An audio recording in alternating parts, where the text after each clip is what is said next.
certain politicians in Texas at every level are essentially trying to legislate LGBTQ people out of existence.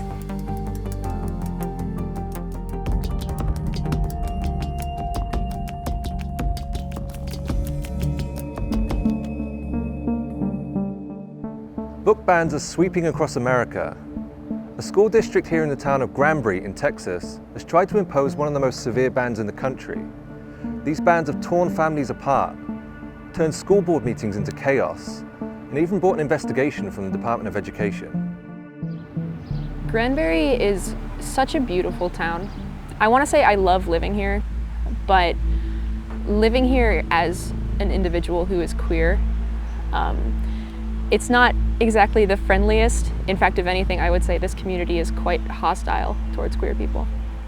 Lou was a student at Granbury High School who had a front row seat to the sweeping book bans in the district. They would walk in and just start, they had these big clipboards with these big lists, and they would just start pulling books off the shelves and setting them in the boxes. And all of them said like banned or blacklisted on the box. This was censorship. And this was basically Granbury and Granbury as a school district saying, we don't want you guys in our schools, just like we don't want you in our libraries. It was scary to realize that, you know, no matter how hard we had tried to basically tell them that this was dangerous and this was erasure, it was happening and it was real and it was right in our faces. So how did we get here? In 2021, a Republican state lawmaker named Matt Krause sent a list of more than 800 books to schools around the state, asking if they held them in their library. He said he was targeting books that might make students feel discomfort because of their race or sex. The books on the list were overwhelmingly about LGBT themes. Most districts ignored Mr. Krause's list, but Granbury began pulling every single one it had from the shelves. This set members of the community against one another, culminating in an explosive school board meeting. Everywhere we turn, we see that the trans agenda is the dominant force in the educational system and is demanding that we all use something that doesn't exist in reality called the preferred pronoun. It's plain and simple. If you don't like it, put the book down. No one is forcing you to read it. During my tenure, I have witnessed radicals come into our boardroom and go onto social media platforms to distort the truth. As a father of a Granbury student and a former school board member himself, Chris Tackett was alarmed at what he saw. It was amazing watching the reaction of the superintendent. The vitriol at which he came at the people who had spoken. To have that kind of a response from someone who is there serving, attacking those same kids and parents who are just trying to step up. As he saw it, the board had overstepped. It truly is abusing the power you've been given by your communities. This small, very vocal minority with a certain ideology and a certain agenda, imposing that agenda upon an entire school district, it's an absolute dereliction of duty. It's really fractured a lot of things, a lot of relationships. We contacted every single member of the Granbury School Board. They all refused to speak to us.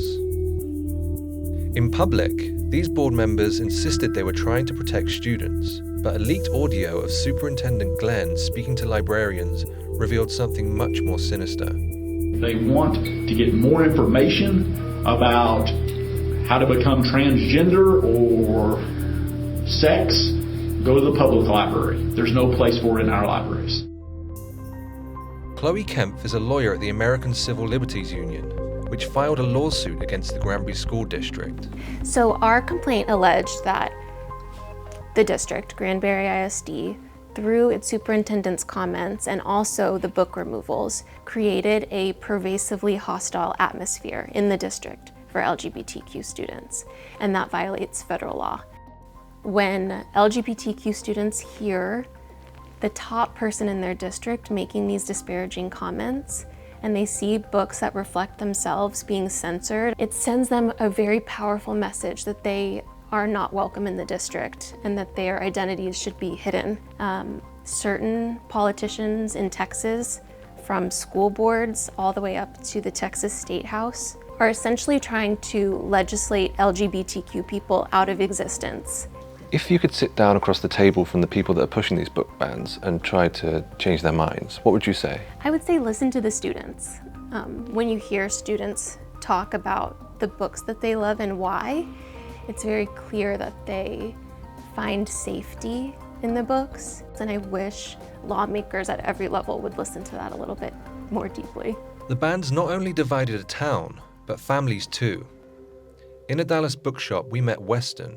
When he discovered his mother was one of the main drivers of Granbury's book bans, he did something about it. I decided to show up at a school board meeting in the same format that my mom had used to speak against the books and talk about what it was like to grow up without the books, what they mean to me now, and maybe some of the dangers that these other parents who have children that they love more than anything may face if they don't fit that mold of 100% straight. It's been nearly 5 years since I came out to my family.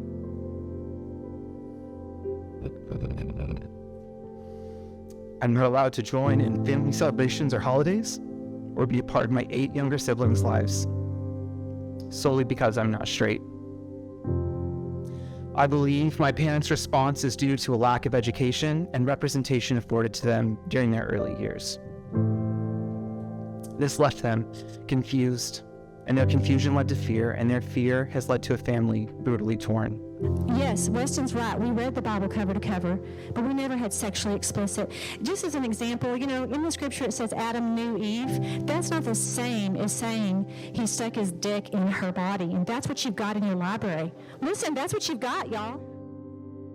Over 80% of the books that my mom was targeting had representation for queer characters. And so it began to feel more personal that instead of championing for helping the children, specifically saying, I believe that certain stories don't belong on the shelves. And did you feel like it was stories about people like you that she was talking about? I couldn't see it any other way. In fact, Weston had faced the same kind of censorship as a child at home. We had books on human anatomy and the human body, and pages regarding to genitalia, reproduction would be removed. The mindset was we don't talk about the human body below the waist or above the knees. It just doesn't exist. After the backlash, most of the banned books were returned to the shelves. But Granbury's book banning campaign is still ongoing, and its impact could be felt for years to come.